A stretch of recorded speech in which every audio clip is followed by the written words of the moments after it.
Hey everyone, J7Jace here, bringing you a slightly more detailed and longer video of my ranking for every single Final Fantasy Tactics game.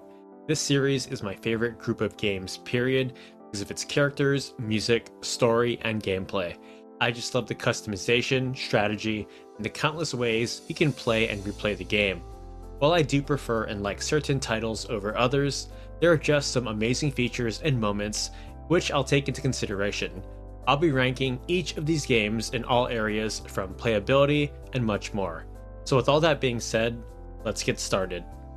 For 5th place would have to be the relatively unknown and least played of the titles, Final Fantasy Tactics S. This was released exclusively in Japan for mobile devices on May 28, 2013, but it ended the following year on July 31, 2014, meaning it's impossible to play.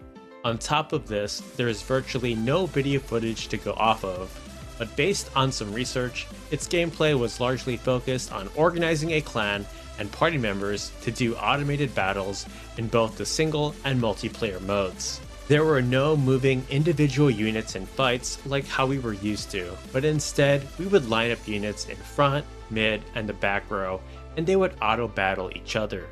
Lastly, I want to say its story was non-existent, which isn't like Final Fantasy at all. However, I do want to mention some positives. I like how they added in a lot of other Final Fantasy characters into this game which were playable, although I'm unsure how we could acquire them with tickets of varying rarities. Because there's no way for us to play the game, there's near absolute zero footage, automated battles were just point and click, and it seems like there is no narrative. It's my least favorite of the Final Fantasy Tactics games. I'm going to take back what I said and place Final Fantasy Tactics A2 Grimoire of the Rift as my 4th favorite Tactics title. Even though it has the most customization, job class variety, overall balance, an awesome soundtrack, and probably the best side quest with Vermilta's story, it's just much slower gameplay wise for the most part, as you don't begin the battle with MP. You need to do side quests in order to unlock more jobs, the auctions are annoying, in order to learn abilities you need to have certain items equipped, and your stats are heavily determined by what jobs you level up as, meaning if you spend too much time as something like a ninja or paladin, you won't make the transition well into being a black mage. It's also incredibly hard to get into random battles, and some of the laws in this game are just horrendous, especially the no missing law, where you get penalized for having bad luck. Like I understand and encouraging different ways to play and strategies, but getting penalized for silly things is insane. However, I will say out of all the other tactics games, it has by far the best and most unique objectives for various battles, such as collecting items, defeating particular enemies, keeping guests alive, and much more. The other titles' battle objectives are pretty much kill all enemies and defeat the boss. Even though I listed quite a few negatives, FFTA2 is far from a bad game. It's just a lot slower paced, and while many criticize the story and the main character Luso, and I'll admit it's nowhere near as good compared to other games, I feel like people could still take and learn a few things from it, like going out of your way to help people, being there for your friends, and those less fortunate.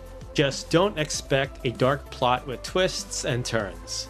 Lastly, you can't forget and hate how Luso has no unique abilities or stats, which is a huge letdown. For my 3rd favorite Final Fantasy Tactics game, it's the one that paved the way for A2, it's Final Fantasy Tactics Advance. Even though it's relatively short if you rush through the story, and the laws can be a real pain in certain situations, it's still a fun game with some good life lessons on how escapism is unhealthy, and you should try to confront your problems instead of trying to run away from them. But forget learning, the gameplay is quite fun, and the battles are much faster paced. Even though I think it's less polished overall than FFTA2 from its balance and gameplay objectives, the game is just more enjoyable. And lastly, like how I mentioned with FFTA2, I dislike how leveling up in certain jobs can hurt your stats in the long run, you need certain equipment to learn abilities, and the main character Marche has no unique stats or skills. My name is Marche. In second place is none other than Final Fantasy Tactics, the PlayStation 1 version, the holy grail that started it all. If you love a dark story with plot twists, an amazing soundtrack, pretty fast gameplay, one with many mods, and a main character with unique abilities, this is for you. Even though in my opinion it's harder than both the advanced titles, with some major difficulty spikes throughout the game, once you learn some basic mechanics on how things work and have extra save files, it gets a lot easier and you'll have a great time, or you're just going to abuse certain things and abilities in your next multiple playthroughs. I also love how there are no laws, so you can keep on using the same setups as you wish. You can also learn abilities without having certain weapons and items equipped, which I like a lot better.